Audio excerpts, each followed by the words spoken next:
Hello everyone, welcome to all in study time channel. जैसे कि आप देख रहे हैं यहाँ पर जो चैप्टर का नाम है the story of village Palampur. ठीक है, अभी मैं थोड़ा सा आपको बता दूं कि हम जो यहाँ पर स्टार्ट करने जा रहे हैं। आपको पता है कि एचपी का जो है वो आपका टीजीटी का एग्ज़ाम अब जो है वो आने वाला है। ठीक है, पीजीटी का हुआ, इसके बाद आपका टीजीटी का जो है वो फॉर्म मतलब आ जाएंगे, भरना स्टार्ट हो जाएंगे और एग्ज़ाम जो है वो आ जाएगा। ठीक है, और दूसरी बात ये है कि हमारे पास जो है वो आपको एक इम्पॉर्टेंट इन्फॉर्मेशन बताऊं तो हमारा जो एनबीएस का जो पेपर है, ठीक है, नवोदय विद्यालय का, वो भी जो है वो आने वाला है सितंबर में। ठीक है, और साथ में केवीएस के फॉर्म्स भी आएंगे और आपका जो ईएमआरएस है उसके भी फॉर्म आएंगे। ठीक है, तो हमारे जो है वो काफ़ी ज़्यादा वैकेंसी जो है वो अब मतलब पीजीटी भी में भी और टीजीटी में भी जो है वो आने वाली है। ठीक है, तो यहाँ पर हम पीजीटी इकोनॉमिक्स की जो है वो प्रेपरेशन कर रहे हैं। ठीक है, अभी से हम ये जो आप चैप्टर देख रहे हैं ये आपको पता होगा कि 9th क्लास का जो है ये चैप्टर है इकोनॉमिक्स का।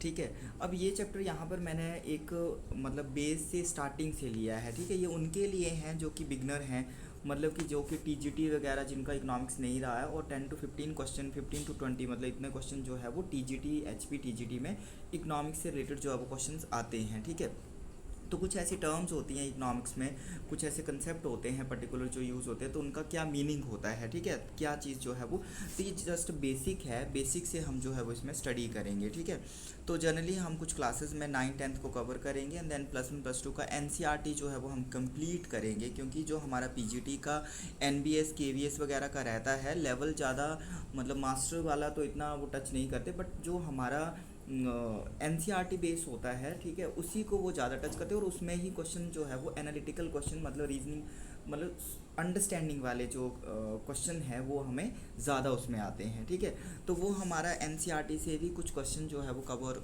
मतलब वहाँ से करता है।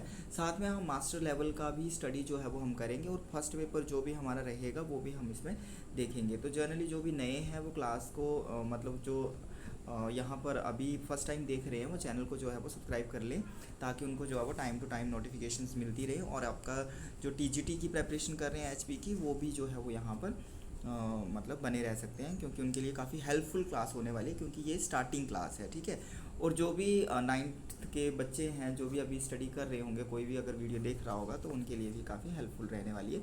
जनरली पहले मैंने सोचा था कि इसको थोड़ा सा मतलब कि चैप्टर ही उठा के ले आऊँ, बट मैंने वैसा नहीं किया। थोड़ा सा पीपीटी बेस पे आपको जो है वो यहाँ पर आपको अंडरस्टैंड करवाने की जो है वो कोशिश रहेगी कि आपको समझ आ जाए, और जो इंपॉर्टेंट टर्म्स हैं हम उनकी ही बात करेंगे। ठीक है, चैप्टर रीड करना, वर्ड टू वर्ड जाना, और मतलब वो थोड़ा उसमें थ्योरी मतलब कि आपका जो स्टोरी टाइप का हो जाता है। ठीक है, तो हम इसमें मेन वही बातें करेंगे जो कि हमारा मेन कंसेप्ट है, मतलब उनको अंडरस्टैंड करेंगे कि क्या चीज़ इसमें बोली गई है। तो स्टार्ट करते हैं, ज़्यादा टाइम ना वेस्ट करते हुए। आपको टॉपिक का पता चल गया है कि हमारा टॉपिक जो है वो आज का क्या रहने वाला है, the story of village Palampur. अब जो ये पालमपुर विलेज है ये एक हाइपोथेटिकल विलेज है। ठीक है, तो ये इसमें बताया है कि कैसा उनका लाइफस्टाइल है, इसमें इकोनॉमिक एक्टिविटीज़ जो है वो यूज़ हुई है, इकोनॉमिक्स की से रिलेटेड जो है वो हमें पता चलेगा कि एग्जैक्टली इकोनॉमिक्स है क्या। ठीक है, इकोनॉमिक्स जनरली हम मतलब बात करते हैं कि हिंदी में अर्थशास्त्र बोलते हैं, अर्थशास्त्र में धन का शास्त्र। ठीक है, जिसमें कि हम मनी से रिलेटेड जो है वो स्टडी करते हैं, बट एक्चुअल में इकोनॉमिक्स में और चीज़ें भी जो है वो हमारा क्या स्टडी होती है वो हम सारा देखेंगे। ठीक है, मनी से ही रिलेटेड नहीं, बल्कि economics is that science which is related to our human resources, sorry human behaviour. ठीक है, in which we study our scarce resources and unlimited human wants. तो हमारे ये ह्यूमन बिहेवियर से रिलेटेड है, जिसमें हम स्केयर रिसोर्सेज और अनलिमिटेड ह्यूमन वांट्स की जो है वो बात करते हैं, क्योंकि हमारे जो रिसोर्सेज हैं वो लिमिटेड है, आपको पता है। ठीक है, ये जैसे जो भी आप रिसोर्सेज देख रहे हैं, देन अगर एक्स्ट्रा यूटिलाइज करेंगे तो ये मतलब धीरे धीरे जो है वो क्या ख़त्म होना जो है वो स्टार्ट होते हैं। तो हमें किस तरह से जो, चाहे हमारे पास मनी की ही बात करें तो वो भी हमारे पास एक लिमिटेड रहती है, तो उसमें भी हमें इस तरह से यूज़ करना होता है ताकि हमारे अनलिमिटेड वांट्स जो हैं वो क्या हो जाएं, सेटिस्फाइड हो जाएं। ठीक है, तो देखते हैं स्टोरी ऑफ विलेज पालमपुर जो है वो क्या बताती है और क्या इसमें जो है वो दिया गया है। ठीक है, फर्स्ट अगर हम ओवरव्यू की बात करें, the purpose of the story ये है कि इंट्रोड्यूस द बेसिक कंसेप्ट को इंट्रोड्यूस करना। इस स्टोरी का जो पर्पस है कि इकोनॉमिक्स के बेसिक कंसेप्ट जो है उनको इंट्रोड्यूस करना। लाइक आपका प्रोडक्शन, तो प्रोडक्शन होता क्या है, जनरली जो हमारी ये मेन चीज़ें रहेंगी ना, इनको हम जो है वो उठाएंगे और उनके बारे में डिस्कस करेंगे। तो प्रोडक्शन जो है, production is the process of producing something, मतलब कि गुड्स को प्रोड्यूस करना, ठीक है, गुड्स एंड सर्विसेज। तो it is the functional relationship between input and output.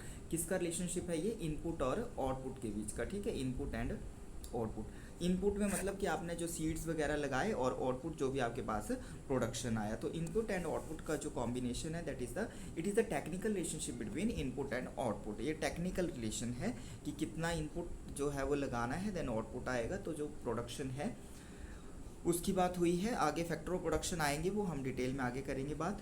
Next आता है कि and this we do through a story, मतलब कि हाइपोथेटिकल विलेज है और इसको हम एक पालमपुर विलेज है उसका नाम, और इसको स्टोरी के थ्रू जो है वो हम इसके सारे कंसेप्ट को जो है वो अंडरस्टैंड करेंगे। यहाँ पर अगर हम बात करें तो यहाँ पर मेन एक्टिविटी क्या है, फार्मिंग है। फार्मिंग जो है वो यहाँ पर मेन एक्टिविटी है, ठीक है, पालमपुर विलेज में। And several other activities such as, आपका कुछ और एक्टिविटीज़ भी हैं। लाइक आपका बात करें तो मैन्युफैक्चरिंग जो है वो लोग उसमें है, डेयरी हो गया, ठीक है, ट्रांसपोर्ट एट्सेट्रा। तो इन चीज़ों में लोग जो है वो क्या है, एंगेज्ड हैं, ठीक है। एंड कुछ मतलब अदर्स में जो है वो आर लिमिटेड स्किल। देन आगे बात करें तो प्रोडक्शन एक्टिविटीज़ की बात करें तो बोलते हैं इसमें जो है वो टाइप्स ऑफ रिसोर्सेज की हम बात करेंगे, जिसमें हमारे नेचुरल रिसोर्सेज आते हैं जो हमें नेचर प्रोवाइड करवाता है, ठीक है। एंड कुछ जो है वो मैन मेड आइटम्स होती हैं, ह्यूमन एफर्ट्स होते हैं, एंड मनी लगती है, ठीक है। प्रोडक्शन की प्रोसेस में जो है वो हमारा नेचुरल रिसोर्सेज भी रिक्वायर्ड हैं, मैन मेड आइटम्स भी रिक्वायर्ड हैं, एंड देन आपका ह्यूमन एफर्ट्स में हम ह्यूमन रिसोर्सेज की बात करेंगे, people who have knowledge, skill, ability, ठीक है, जो एजुकेटेड पर्सनस हैं। And money is also required, तो मनी की भी जो है वो क्या रहती है, ज़रूरत रहती है, ठीक है। आई होप आपको समझ आ रहा होगा चीज़ें कि किस तरह से हम जो है ये बात कर रहे हैं। नेक्स्ट इंट्रोडक्शन की बात करें तो इंट्रोडक्शन में जो है वो हमारा फर्स्ट बोला है कि पालमपुर जो है एक वेल कनेक्टेड जो है वो विलेज है, जो कि अपने नेबर विलेजेस या टाउन से जो है वो अच्छी तरह से कनेक्टेड है, ठीक है। रायगंज जो है वो एक मतलब वैसे ये जो 9th क्लास में पढ़ रहे हैं उनके लिए ये चीज़ें ज़्यादा ज़रूरी है। हम मेन जो है वो बेसिक मतलब जो हमारे कंसेप्ट है उनकी बात करेंगे, जो अंडरस्टैंडिंग वाले हैं, बट ये स्टोरी टाइप है तो उनके लिए थोड़ा मतलब समझने के लिए बनाया है कि एक स्टोरी टाइप में जो है वो समझाया जाए। तो रायगंज जो है एक बड़ा विलेज है जो कि आपका 3 किलोमीटर फ्रॉम पालमपुर से दूर है। एंड ऑल वेदर रोड, मतलब कि एक रोड से कनेक्टेड है, ठीक है। ये सारी चीज़ें जो है वो यहाँ पर बताई हैं। मैनी काइंड्स ऑफ ट्रांसपोर्ट्स यहाँ पर जो है वो अवेलेबल है। Road starting from the bullet cart वगैरह ये चलते हैं, टांगास वगैरह, ये सारी चीज़ें, ठीक है। नेक्स्ट बात करें जो हमारी इंपॉर्टेंट चीज़ें हैं हम उन्हीं को लेंगे। This village has about for इतने लोग, मतलब 450 जो है वो फैमिलीज़ यहाँ पर रहती हैं। एंड उसमें से अपर कास्ट इतने हैं, लोअर कास्ट इतने हैं, SC वगैरह के बारे में बताया है, ठीक है। नेक्स्ट बोला है कि मोस्ट ऑफ द हाउसेज जो है वो आपका हैव इलेक्ट्रिक कनेक्शन से जुड़े हुए हैं, ठीक है। अब इसमें हमारी जो ये सारी चीज़ें बताई हैं ना, इलेक्ट्रिसिटी वगैरह, ये सारा मतलब ये कनेक्टिविटी, इलेक्ट्रिसिटी हो गया, ये सारा ये हमारे इंफ्रास्ट्रक्चर में आता है। मतलब कि इकोनॉमिक्स टर्म में अगर हम बात करें तो इंफ्रास्ट्रक्चर में आएंगे, ठीक है। तो ये इंफ्रास्ट्रक्चर की बात कर रहा है, इलेक्ट्रिसिटी, पावर, ऑल ट्यूबवेल्स वगैरह, ये सारा किस में आ रहा है, ये इंफ्रास्ट्रक्चर में आ रहा है। तो ये चीज़ें आपने समझनी है कि इकोनॉमिक्स में ये जनरली क्या बता रहा है। Next Palampur has 2 primary schools वगैरह हैं, ये भी किस में आएगा, इंफ्रास्ट्रक्चर में। और यहाँ पर किसका जनरेशन हो रहा है, स्कूल्स में ह्यूमन कैपिटल का, किसका, ह्यूमन कैपिटल का, ठीक है। तो स्कूल वगैरह में जो ह्यूमन कैपिटल का जो है वो आपका जनरेशन हो रहा है, जनरेट हो रही है। एंड स्कूल्स वगैरह, हॉस्पिटल्स वगैरह, ये किस में आ जाएंगे, आपका जो है वो इंफ्रास्ट्रक्चर। देन उसके बाद है there is a primary health care centres वगैरह हैं, ठीक है। ये सारा जो है वो आपका मतलब सर्विस सेक्टर, देन उसमें जो है वो आपका और चीज़ें जो है वो जो भी मतलब उसमें वर्किंग होगी वो सर्विस सेक्टर में आएंगे, ठीक है। तो इसमें हम ये भी बात करते हैं कि primary sector, secondary sector and आपका सर्विस सेक्टर, ठीक है। तो ये रहता है। नेक्स्ट बात करें द डिस्क्रिप्शन अब shows the Palampur has fairly well developed system है, रोड, ट्रांसपोर्ट वगैरह, इलेक्ट्रिसिटी काफ़ी अच्छी है। इरिगेशन की बात करें तो यहाँ पर काफ़ी अच्छी जो है वो सुविधा है, सिंचाई की, स्कूल्स वगैरह है, हेल्थ केयर सेंटर्स हैं, ठीक है। तो वेल कनेक्टेड है एंड अच्छा मतलब जो इंफ्रास्ट्रक्चर है ठीक है, तो ये चीज़ जो है वो इसमें बात करी है। नेक्स्ट बात करें, compare these facilities with those in your neighbour, मतलब अब इसमें वो स्टूडेंट्स के लिए बोला है कि इनको जो है वो अपने नेबर के साथ जो है वो विलेज में मतलब कंपेयर करो कि आपके विलेज में भी क्या यही है, तो ये चीज़ बताई है। नेक्स्ट आता है the other production activities refer to as non farm, मतलब अब देखो एक आती है फार्म एक्टिविटीज़ और एक आती है नॉन फार्म। ठीक है, तो फार्म एक्टिविटीज़ में जो आपका एग्रीकल्चर में एंगेज्ड हैं लोग, और नॉन फार्म में जो है वो आपका क्या आ जाएंगी, ये अदर मैन्युफैक्चरिंग ट्रांसपोर्ट वगैरह, ये आपका जो other production activities refer to the non farm activities. तो ये सारी चीज़ें शॉपकीपिंग वगैरह ये नॉन फार्म एक्टिविटीज़ में आएंगी। तो इस तरह से टर्म्स जो है वो इसमें यूज़ हुई है। नेक्स्ट आता है मेन हेडिंग जो है वो ऑर्गेनाइजेशन ऑफ प्रोडक्शन। अब प्रोडक्शन के ऑर्गेनाइजेशन के लिए हमें जो है वो बोला क्या ज़रूरी है, प्रोडक्शन करने के लिए हमें क्या चाहिए होता है। सबसे पहले तो हमें चाहिए लैंड, ठीक है। अब ज़मीन हमारे पास है तो उसके लिए जो है वो हमें सीड्स वगैरह भी चाहिए, ठीक है। तो सीड्स लेने के लिए हमें कैपिटल चाहिए, मतलब कि आपका रॉ मटेरियल वगैरह या सीड्स वगैरह चाहिए, ठीक है। देन उसके बाद लैंड के बाद जो है वो उसको कोई काम करेगा कौन, मतलब कैसे वर्किंग होगा, तो वो लेबर भी चाहिए काम करने के लिए। देन कैपिटल की ज़रूरत होती है, कैपिटल मतलब मनी हो गया या सीड्स खरीदने के लिए, ठीक है, या अदर कोई बिजनेस करना है तो कैपिटल की ज़रूरत। एंड एंटरप्रेन्योर की भी ज़रूरत होती है, मतलब कि कोई बिजनेस कर रहा है तो एंटरप्रेन्योर। तो प्रोडक्शन ज़रूरी नहीं कि हमारा एग्रीकल्चर का ही प्रोडक्शन है, प्रोडक्शन हमारा जो है वो मतलब अदर जो भी हम मैन्युफैक्चरिंग वाला कर रहे हैं वो भी प्रोडक्शन, ठीक है। तो कोई भी प्रोडक्शन हो तो उसमें हमारा जैसे लैंड, लेबर, कैपिटल, एंटरप्रेन्योर, चार चीज़ों की ज़रूरत होती है, ठीक है। तो ये चार चीज़ें जो हैं एंटरप्रेन्योर को कैसे हम डिफाइन करेंगे, is that person who hold the business. अब लैंड जो है वो एक क्या है, ये फिक्स्ड फैक्टर है, क्या है ये फिक्स्ड, इसको हम ट्रांसफ़र नहीं कर सकते, one place to another place जो है वो लैंड को हम ट्रांसफ़र नहीं कर सकते, ठीक है। तो ये फिक्स्ड फैक्टर है। आगे हम लेबर की बात करें तो ये जो है वो आपका क्या है, वेरिएबल फैक्टर है। लेबर को हम मूव कर सकते हैं, labour can be transferred from one place to another place, ठीक है। एंड इट कैन ऑल्सो भी इंक्रीज और डिक्रीज, तो इंक्रीज भी की जा सकती है, डिक्रीज भी। कैपिटल जो है ये भी आपका जो है वो कम ज़्यादा, बट कैपिटल में अदर जो है वो हम इंफ्रास्ट्रक्चर वाली कैपिटल, मतलब कि आपका रोड ट्रांसपोर्ट, ये जनरली जो हमारा कैपिटल, अगर हम मनी की बात करें, ये देखिए आप मनी की बात करें तो कैपिटल में हमारा जो है मनी, उसको भी हम जो है वो रेशो उसका कितना क्या मनी यूज़ होगी। देन अदर हम बात करें तो हमारा जो एसेट होते हैं ना वो भी हमारा जो है वो किस में आ जाते हैं, कैपिटल में आ जाते हैं, ठीक है। तो इसीलिए ये सारी चीज़ें जो है वो आपका मशीनरी वगैरह, मतलब तो ये मशीनरी वगैरह जो है ये भी हम किस में इंक्लूड करते हैं, कैपिटल में इंक्लूड करते हैं। तो एक मशीनरी जो है वो आपका एक तरह से वो भी क्या है आपका, मतलब कि अनदर मशीनरी तो ला सकते हैं, इधर उधर ले जा सकते हैं, बट क्या उसको जो है वो आप एक बार इंस्टॉल कर दी तो मतलब शॉर्ट रन और लॉन्ग रन की इसमें बात होती है कि शॉर्ट रन में कुछ फैक्टर जो है वो मतलब क्या होते हैं, कांस्टेंट होते हैं, और इन द लॉन्ग रन जो है वो क्या होते हैं, वेरिएबल होते हैं, ठीक है। नेक्स्ट अगर हम बात करें तो एंटरप्रेन्योर की, तो एंटरप्रेन्योर मैंने बताया आपको कि is that person who hold the business, मतलब कि जो क्या करता है, बिजनेस को होल्ड करता है, ठीक है। तो वो उसको जो है वो क्या बोलते हैं, हम एंटरप्रेन्योर बोलते हैं। अब इसमें 4 फैक्टर हैं, तो 4 फैक्टर में थोड़ा सा आपको बताऊं कि इनका जो रिवॉर्ड होता है, मतलब कि फर्स्ट आ गया land, labour, capital and entrepreneur. थोड़ा सा पेन अच्छे से चल नहीं रहा है ये, ठीक है। अब लैंड के बदले में अगर हम देखें तो इसका जो रिवॉर्ड है वो क्या होगा, रेंट दिया जाता है। अगर किसी के पास अपनी ज़मीन नहीं है और दूसरे की ज़मीन पर काम करते तो उसको रेंट, ठीक है। लेबर को क्या मिलेगा, लेबर को मिलेंगी वेजेस, ठीक है। कैपिटल के बदले में इंटरेस्ट, मनी आप बैंक में रखेंगे तो आपको विद रेट ऑफ इंटरेस्ट मिलेगा पैसा। और एंटरप्रेन्योर का जो रिवार्ड होता है वो क्या होता है, प्रॉफिट।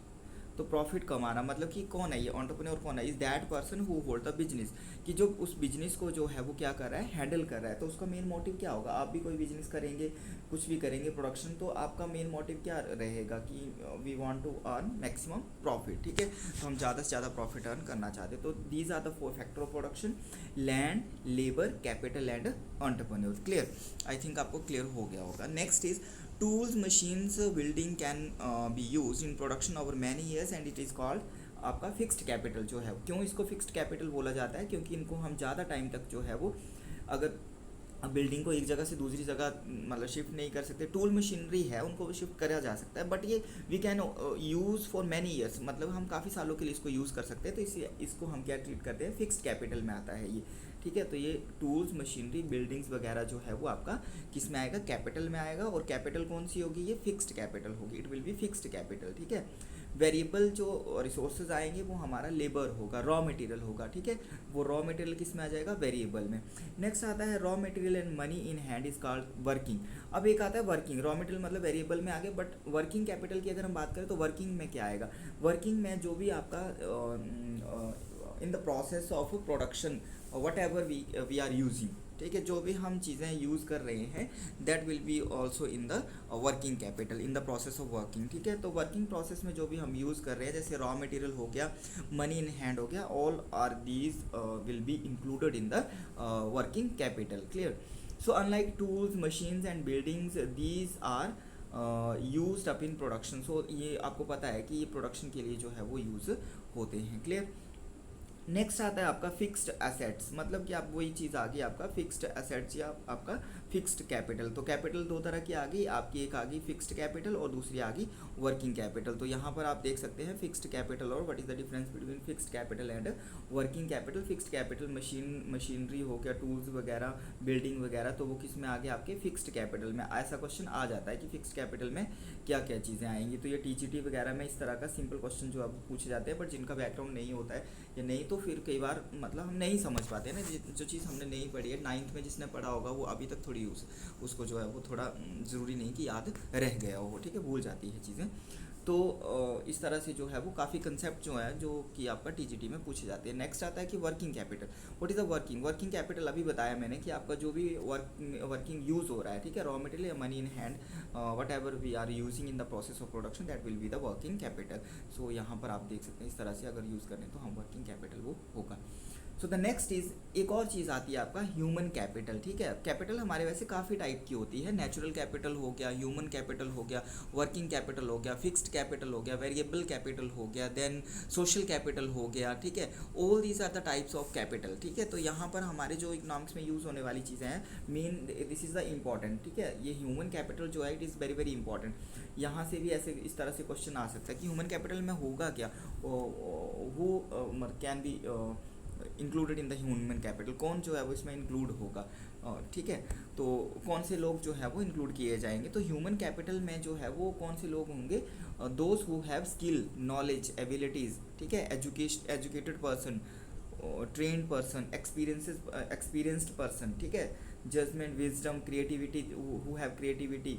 ठीक है, तो ये सारे लोग जो हैं, नॉलेज इनके पास है, ये सारे किस में होंगे, ह्यूमन कैपिटल में। डॉक्टर, टीचर, साइंटिस्ट वगैरह, मतलब जो भी प्रोडक्टिव वर्क कर रहे हैं, आगे जो है वो प्रोडक्शन प्रोसेस जो है वो इंक्रीज़ हो रही है और अपना कंट्रीब्यूशन कर रहे हैं इन द प्रोसेस ऑफ डेवलपमेंट। ठीक है, तो वो ह्यूमन कैपिटल होगी। तो आई थिंक आपको समझ आ गया होगा कि ये जो लोग हैं वो ह्यूमन कैपिटल हैं, और ह्यूमन कैपिटल में क्या क्या चीज़ें होंगी, तो ये सारी चीज़ें जो आपको दिख रही हैं ये ह्यूमन कैपिटल में आएंगी। Clear. So the next is farming in Palampur. Palampur में विलेज में हम फार्मिंग की बात करें तो इसमें generally fixed land is a fixed farming, मतलब कि आपको सबको पता है कि लैंड जो है वो क्या है, फिक्स्ड है। ठीक है, फिक्स्ड फैक्टर ऑफ प्रोडक्शन है, 4 फैक्टर प्रोडक्शन में से, और 75% of the people are working dependent on farming. यहाँ पर बोलते कि 75% पीपल जो है वो वर्किंग है फार्मिंग में, और फार्म लेबरर्स हैं वो। ठीक है, wellbeing of people is close related with the production. ज़्यादातर मतलब फार्मिंग और प्रोडक्शन पर जो है वो डिपेंड है। Land area under cultivation is practically fixed है। ठीक है, 1960 की बात करें पालमपुर में तो there has been no expansion in the land, बोलते कोई लैंड कल्टिवेशन लैंड में कोई जो है वो एक्सपैंड नहीं हुआ है।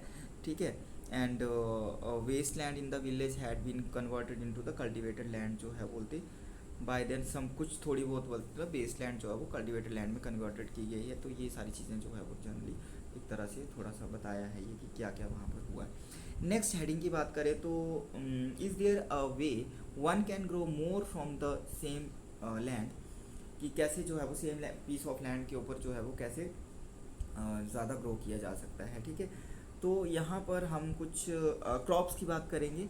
ठीक है, जनरली हम बात करते हैं, देखो ये पीस ऑफ लैंड है तो यहाँ पर जो है वो आपका मतलब कोई भी चीज़ है ना, देखिए ये क्या है आपका लिमिटेड है एरिया, ठीक है। अब यहाँ पर हम सारे में अगर राइस लगा रहे हैं, ठीक है, तो हम वीट कहाँ या अनदर कोई क्रॉप पोटैटो कहाँ लगाएंगे, तो हमें राइस का एरिया जो है वो कम करना पड़ेगा पोटैटो को लगाने के लिए, ठीक है, या वीट का लगा रहे हैं तो हमें अनदर क्रॉप का एरिया उतना मतलब इसका कम करना पड़ेगा, इसका एरिया बढ़ाने के लिए। क्यों? क्योंकि ये हमारा जो है वो क्या है, लिमिटेड रिसोर्स है, ठीक है, और एक का प्रोडक्शन इंक्रीज़ करने के लिए दूसरे का कम करना पड़ता है, दैट इज़ द वो प्रोडक्शन पॉसिबिलिटी का भी हमें इस तरह से कुछ बताता है, ठीक है। वो चलो हम आगे बात करेंगे, अभी हम थोड़ा बेसिक डिस्कस कर रहे हैं। सो द नेक्स्ट है आपका, in this kind of crops grown and facilitates available Palampur would assemble the village of the western part, मतलब यूपी में ये हाइपोथेटिकल है और यहाँ की बात हो रही है तो ये बता रहा है इसमें। देन मेन पॉइंट हम उठाते हैं कि आपका एक दिया है खरीफ क्रॉप होती हैं और एक होती हैं रबी, ठीक है। तो ड्यूरिंग द रेनी सीजन जो होती हैं आपकी, जिनको बीजा जाता है, फार्मर्स ग्रो ज्वार बाजरा वगैरह, वो क्या होती हैं आपकी, जिनको बीजा जाता है वो आपकी आएंगी खरीफ क्रॉप्स, ठीक है। जैसे अभी जो है वो आपका समर मतलब कि रेनी सीजन स्टार्ट हो रहा है, तो अभी जो हम बीजेंगे, जैसे मतलब जो हमारा धान वगैरह राइस वगैरह होगा, ठीक है, ज्वार बाजरा वगैरह मक्की वगैरह, तो वो आपका किस में आ जाएंगी, खरीफ में। These plants are used as cattle feed and is followed by the cultivation of potato between the October और दिसंबर की बात करें तो वहाँ तब आपका पोटैटो, मतलब कि उस टाइम अगर अक्टूबर से दिसंबर तक जो बीजा जाता है, जैसे आपका वीट वगैरह हो गया, ठीक है, तो ये सारी चीज़ें जो है वो फिर किसमें आएंगी, रबी की फसल में। तो विंटर सीजन में जो भी बोलते बोई जाती हैं, field are sown with wheat हो गया उसमें, तो ये वीट क्या किसकी है, मतलब राइस जो है वो आपका खरीफ की है, वीट जो है वो आपकी रबी की फसल है, ये सबको ही पता होगा जनरली।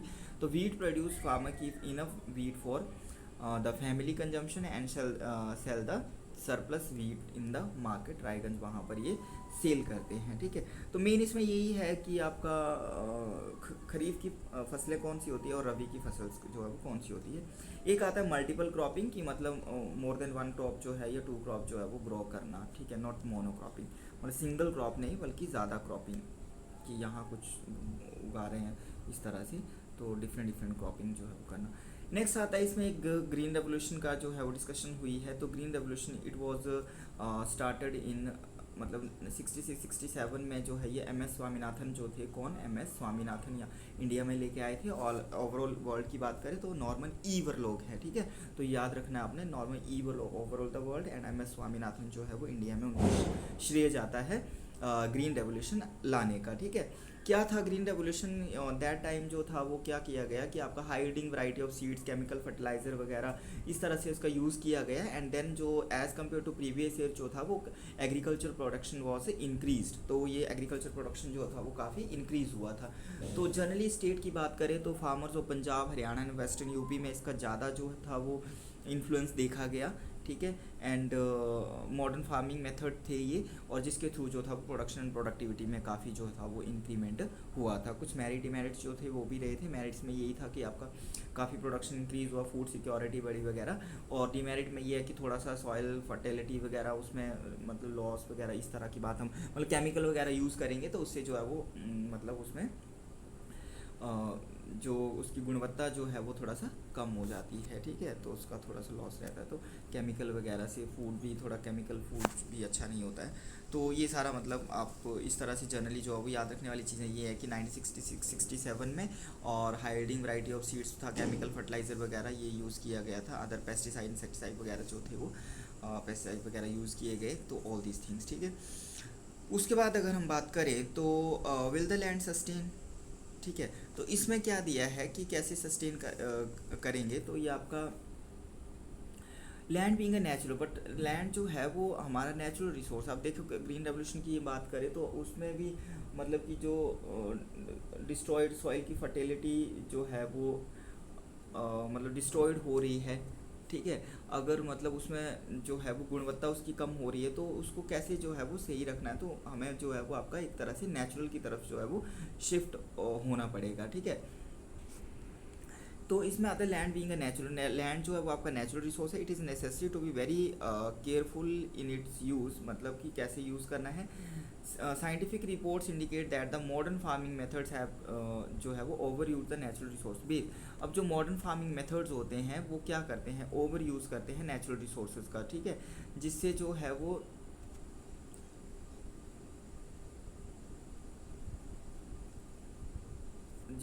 वो आपका लैंड की जो गुणवत्ता है वो क्या हो जाती है, कम हो जाती है। In many areas green revolution is associated with the loss of soil fertility. उससे क्या हुआ बोलते हैं कि कई जगह पर जो है वो लॉस ऑफ हो गया, वो आपका ग्रीन रेवोल्यूशन की वजह से ये देखा गया है कि आपका लॉस ऑफ सॉइल फर्टिलिटी, ठीक है, ड्यू टू द इनका also continuous use of ground water हो गया, ट्यूबवेल इरीगेशन वगैरह, मतलब इन सब चीज़ों का कंटिन्यूस यूज़ होगा तो ये क्या होंगी, मतलब कम होना स्टार्ट हो जाएंगी, यूज इन केमिकल फर्टिलाइजर वगैरह, तो उससे जो है वो आपका गुणवत्ता उसकी कम हो जाएगी। Environmental resources like soil fertility, ground water are built up over many years. तो इस तरह से आप जो है वो इसका मतलब नुकसान देख सकते हैं। नेक्स्ट आता है how is land distributed between the farmers of Palampur. Palampur में बोलते फार्मर्स में लैंड कैसे डिस्ट्रीब्यूट की गई है, ठीक है। यहाँ पर जो है वो बोलते अभी हमने स्टार्टिंग में बात की कि अपर कास्ट लोअर कास्ट लोग हैं, फार्मर्स हैं, डिफरेंट कैटेगरीज के फार्मर्स हैं, कईयों के पास ज़्यादा ज़मीन है, कईयों के पास जो है वो कम ज़मीन है। तो how is land distributed between the farmers of Palampur, तो वहाँ पे लोगों के बीच में जो बोलते लैंड है वो कैसे डिस्ट्रीब्यूट करी गई है। तो इसमें हम ये देखते हैं कि जनरली कि लैंड जो डिस्ट्रीब्यूशन है वो क्या रहेगा, इसमें आपका कैटेगरीज आएंगी। एक आएंगे आपके फार्मर्स की कैटेगरीज आती हैं, मार्जिनल फार्मर आते हैं, फिर आपके स्मॉल फार्मर्स आते हैं, सेमी मीडियम आते हैं, मीडियम आते हैं एंड लार्ज फार्मर्स आते हैं। तो ये इंपॉर्टेंट है देख इसमें करने वाला कि क्या क्या हमें याद रखना है। तो एट प्रेजेंट के हिसाब से देखेंगे तो हमारा क्या है, कितना हेक्टेयर एरिया जो है वो रहता है, तो वो हम देखेंगे। लैंड को हम मेज़र कर रहे हैं इसमें हेक्टेयर के, बीघा से भी मेज़र करते हैं, हेक्टेयर से भी। तो you must have realised how important land is for farming. Unfortunately not all the people engage in agriculture have sufficient land for the cultivate. बोलते यहाँ लैंड जो है लोगों के पास वो कल्टीवेशन के लिए सबके पास सफिशिएंट नहीं है या एक बराबर नहीं है, उसमें जो है वो डिफरेंसेस मतलब कि आपका वेरिएशन है, कईयों के पास ज़्यादा कम इस तरह से है। तो in Palampur about 1/3 of the 450 families are landless. इसमें इतनी जो है वो लैंडलेस है 150 families and the most of the Dalit हैं हैव नो लैंड, कईयों के पास बिल्कुल भी लैंड नहीं है। क्लियर। अब कईयों के पास है भी तो कितना है, स्मॉल प्लॉट्स हैं एंड लेस देन 2 हेक्टर है, इस तरह से। मेन इंपॉर्टेंट है हमारा कि आप सबसे पहले देखेंगे मार्जिनल फार्मर्स की कैटेगरीज हैं ये, ठीक है, ये याद रखना है आपको एट प्रेजेंट के हिसाब से है। तो मार्जिनल जो है वो आपका बिलो 1 हेक्टर लैंड जिनके पास आएगी ना, वो मार्जिनल फार्मर्स होते हैं। स्मॉल फार्मर जो होते हैं वो उनका 1 to 2 हेक्टर लैंड होती है, सेमी मीडियम में 2 to 4 होती है। क्लियर।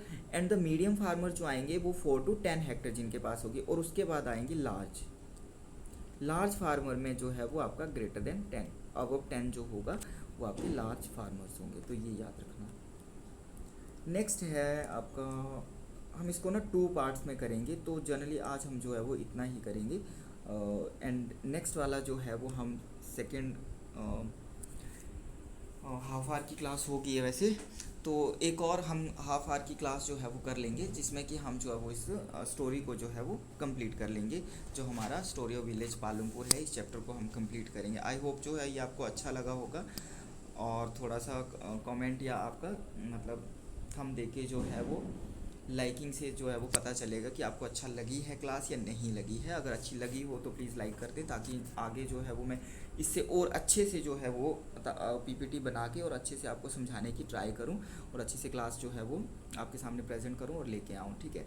और जो भी आपको मतलब आप बताएंगे कि सर इस तरह से यही चीज़ थोड़ा मेन इंक्लूड करिए, या ज़्यादा कंटेंट नहीं होना चाहिए, कुछ मेन पॉइंट ही होना चाहिए, तो उस तरह से हम करेंगे। बाकी ये जो क्लास है वो आपका हेल्पफुल होने वाली है। मैंने पहले ही बता दिया कि टीजीटी में जो है वो आपका कितने 10 to 15 क्वेश्चन जो है वो आते हैं, 15 से भी ज़्यादा, कई बार 20 क्वेश्चन जो है वो आ जाते हैं इकोनॉमिक्स से रिलेटेड। तो इसमें जो है वो अभी हम आगे करेंगे बातें, मतलब जो मेन स्टडी करेंगे, जो हमारा आगे के जो कंसेप्ट आएंगे, बट ये एक बेसिक है।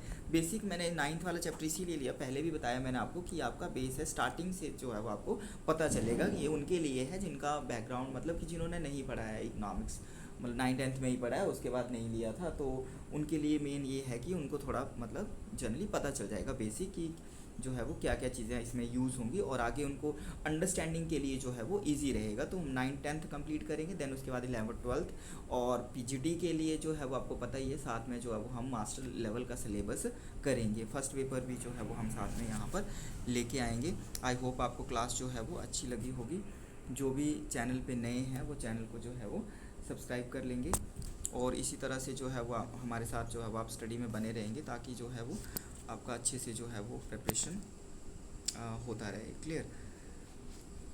और बाकी मैंने आपको बता ही दिया है कि पोस्ट जो है वो आपका आने वाली है, एनबीएस की भी और केवीएस की भी, साथ में ईएमआरएस की भी आने वाली है, और टीजीटी जो है वो भी आने वाला है। ठीक है।